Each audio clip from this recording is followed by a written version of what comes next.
Alright, hello everybody, welcome to another video, and today I want to go over the results of the survey that Steve put up on his Twitter and kind of talk about it a little bit because I find it kind of interesting. And also, of course, because there isn't really much else that I would want to talk about right now. I'm sort of in neutral at the moment. I do a lich mission every now and then, but I'm mostly just waiting for them to start adding stuff instead of trying to fix everything that broke when they unleashed the railjack. So, first graph, how much do you value build customization? We have about 50% at 5, 34% at 4, 12% at 3, and then some minor numbers at 2 and 1. And this is honestly not that surprising. There are always going to be some people that just don't care about the build customization, right? They just want to play the game, they want to shoot stuff, they want to slash stuff with melee weapons, so they just want to enjoy the lore or skate around in Orb Vallis. But the vast majority of the player base cares deeply about build customization, and I hope this sort of prompts them to do something about how monotonous some of the weapon builds have become. Like, if you have a crit rifle, for example,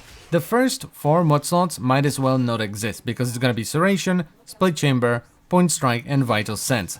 Every time. So yeah, but anyway, how much do you value cooperative missions? And here we have about 28-ish% at 5, 26-ish% at 4, the same for 3, then 12-ish% at 2, and 8-ish% for 1. So all in all, people do prefer to play co-op rather than not. And this is once again not that big of a surprise. I mean, at the end of the day, Warframe is a co-op game, so yeah, people want to play co-op, but I think the results might be skewed a little bit, because I know a lot of people that play just pure solo, and they're not playing Warframe right now, because if you're in a one-man clan, constructing the dry dock, doing all the research, then building your railjack, and then grinding all the things so that you can do Veil missions, is very time consuming and can be quite challenging, especially at the start when you have no gear. So yeah, as I've said, a lot of people that play solo are not playing right now, and they're waiting for the command intrinsic, kind of like me. Moving on to graph number 3, how much do you value cosmetic customization? And once again, no surprise, people like to look cool, right?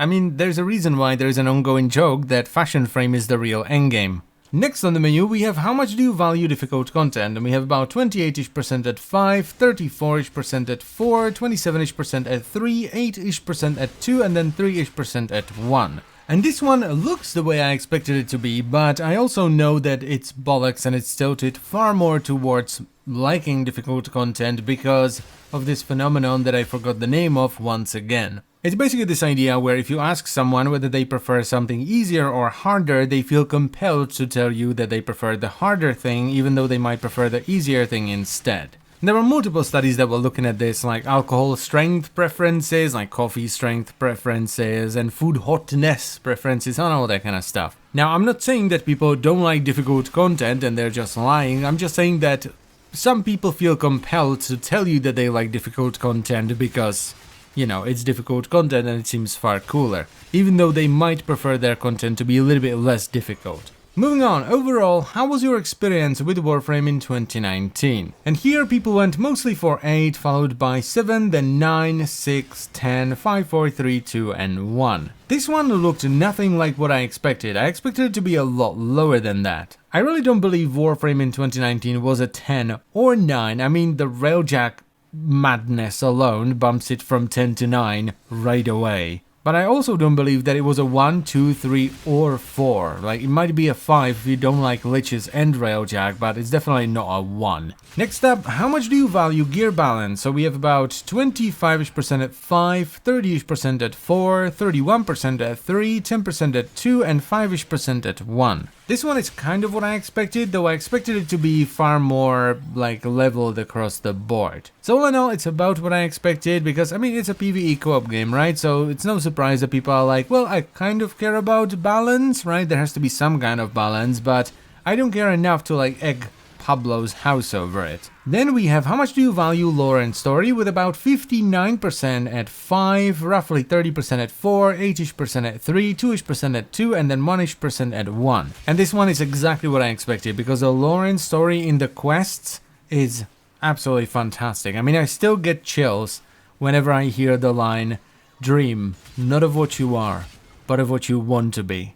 Such a good line. So yeah, just the story, the lore, in general, I mean, just the Warframe universe is extremely fascinating. Now we're moving into the pie chart. So what is your preferred amount of time to play Warframe? We have majority at 72% once a day, then 24% once a week, and then a little bit once a month, and a couple of people once a year as well. This one, more than the other ones even, it doesn't really tell you much, because if you're following Steve on Twitter and you're doing surveys, chances are you're one of the more dedicated people, so you're probably playing more than most. Then we have which one of the following unreleased items are you most interested in? So the leading one is New War, no surprise there. Then we have the Duviri Paradox, that actually surprised me, I expected that to be lower. Then there is Railjack expansion, the Lich expansion, then Nightwave, and then some other stuff as well. Are you guys really that excited about the Duviri Paradox? Because I mean, I almost forgot that it was a thing. Next up, we have which do you feel most negatively impacts your Warframe experience? So the leading one is repetition and grind at 42%.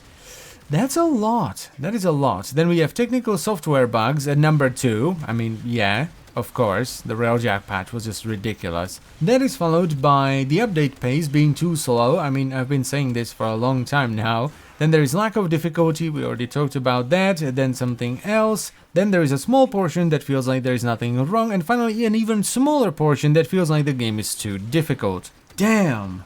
I mean, 42.2% people feel like the thing that most negatively affects their experience is the repetition and grind. That must have been a bit hard to see, especially when it was combined with this. Which 2019 edition did you enjoy the least? 39% said Kuvaliches, 17.4% said Empyrean, then we have 12.8% with something else, 9.9% with Nightwave, which is followed by new cosmetics and then some, minute percentages for everything else. So the two biggest, latest updates, right, those being the Kuvaliches and Empyrean, make up for over half of this pie chart. And it's not surprising in the slightest. I mean, this is what happens when you hype something for years and then you rush it in the end. And finally, to end up on a positive note, which 2019 edition did you enjoy the most? The leading one is Empyrean, surprisingly enough, followed by the melee reworks, followed by new Warframes, followed by Nightwave, which is followed by Kuvaliches, and then new boss fights, with the other stuff having some minute percentages. And that is pretty much it for the video, so I thank you very much for watching. As always guys, please let me know what you think about these stats in the comment section down below,